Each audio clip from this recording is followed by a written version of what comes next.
Les sociétés en marche vers de nouvelles façons de vivre, de travailler, voilà donc la situation de l'Europe et des pays neufs d'Amérique à l'aube du XXe siècle. Ces sociétés sont des sociétés dans lesquelles l'individu peut s'affirmer contre le groupe, contrairement à l'ancien régime. Le cadre urbain offre plus de liberté, d'opportunités de rencontres, de mixité et d'accès à une culture autre.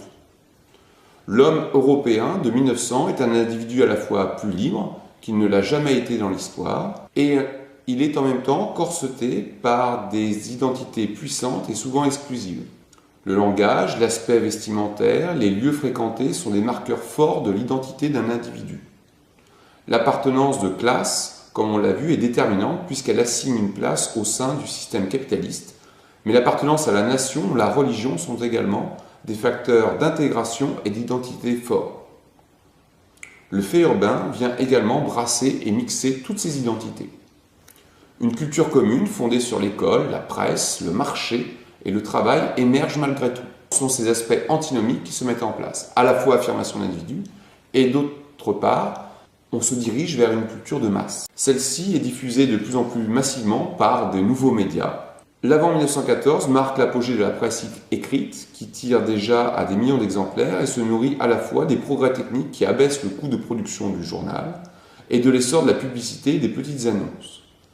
Bien sûr, la montée de l'instruction de la population permet à celle-ci d'accéder de plus en plus massivement à cette forme écrite d'information.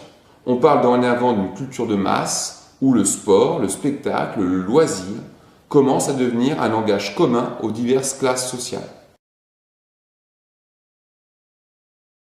Le monde de l'art connaît aussi une profonde révolution du fait de l'émergence de l'individu et de la révolution technologique. C'est la peinture des années 1860 à 1914 qui incarne peut-être le mieux cette tension entre la capacité créatrice de l'individu et la société de masse industrielle.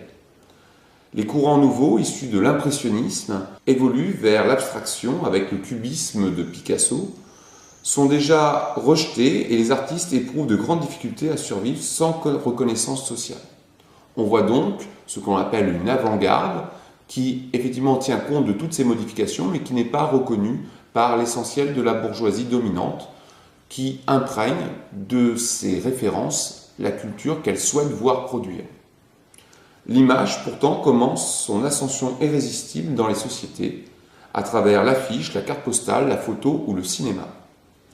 C'est pourquoi les artistes vont très vite faire de l'industrie et de la modernité l'un des sujets de leur œuvre, notamment Robert Delaunay, l'un de mes lointains ancêtres.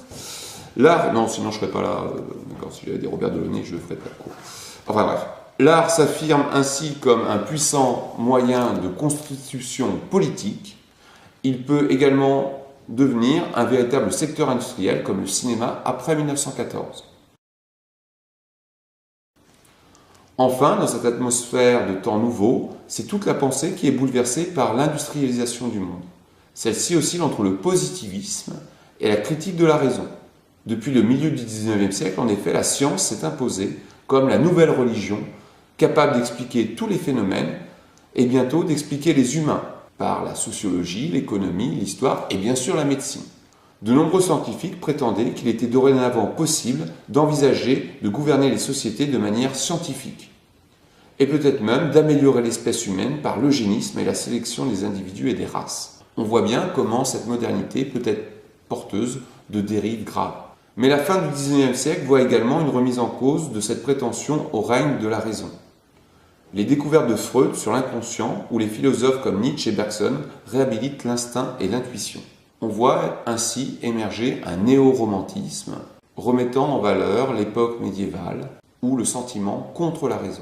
C'est pourtant le courant positiviste qui domine très largement et qui fait prédominer dans les sociétés l'idée d'un progrès constant devant conduire vers un futur meilleur. La crise de 1914 viendra mettre à bas cet optimisme et cet esprit bourgeois qui dominait tout le XIXe siècle. L'âge industriel est donc marqué par la naissance d'une société capitaliste plus complexe, où l'individu s'affirme en même temps que de nouvelles identités de classe ou nationale. C'est l'homme moderne qui est l'homme économique, qui se veut rationnel et en marche vers un progrès général. Il participe dorénavant à la croissance économique par son travail et sa consommation, Mais si l'enrichissement est global, les inégalités se renforcent et provoquent tensions et conflits. La société moderne est une société qui cherche une solution à la question de l'intégration politique des masses entre démocratie et libéralisme. Il ne faut cependant pas sous-estimer le poids religieux, voire un véritable renouveau religieux, incarné notamment par l'édification de nouveaux bâtiments